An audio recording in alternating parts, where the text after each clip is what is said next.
Hello guys, welcome to my channel fact stories.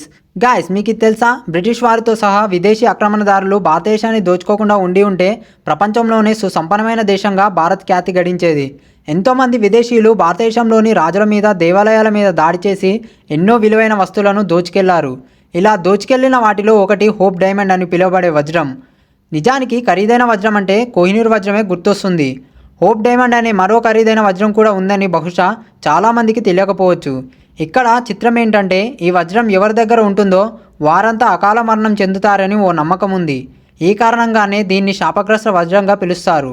గుంటూరులోని కొల్లూరు గనుల నుంచి ఈ వజ్రం వెలికి తీసినట్లు కొంతమంది, ఇతర వజ్రాలతో పాటు ఆంధ్రప్రదేశ్ వజ్రకర్రూల్లో కింబర్లైట్ ప్రాంతాల నుంచి తీసి ఉండొచ్చని కొందరు పరిశోధకులు చెబుతున్నారు.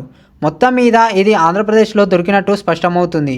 17వ శతాబ్దంలో ఈ వజ్రం బయటపడినప్పటి నుంచి చాలాసార్లు చేతులు మారినట్లు సమాచారం.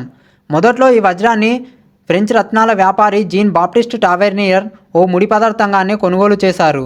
ఆ తర్వాత రాజకుటుంబాలు దాన్ని దక్కించుకున్నాయి. ఆ తర్వాత ఫ్రాన్స్కు చెందిన లూయిస్ 14 న్యూయార్క్ నగరానికి చెందిన హ్యారీ విన్స్టన్ దీన్ని సొంతం చేసుకున్నారు.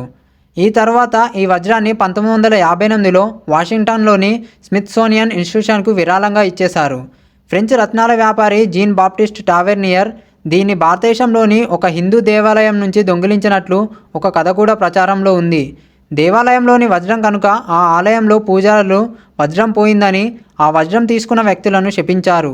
ఈ కారణంగానే ఇది ఎవరి దగ్గర ఉంటే వారు అకాల మరణం చెందుతారని చివరకు స్మిత్సోనియన్ ఇన్స్టిట్యూషన్కు విరాళంగా ఇచ్చేశారు.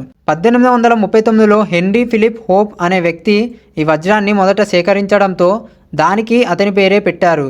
స్మిత్సోనియన్ ఇన్స్టిట్యూషన్ వారి ప్రకారం ఈ వజ్రం 16 తెల్లని వజ్రాల మధ్యలో ఒక లాకెట్ మాదిరిగా ఉంది.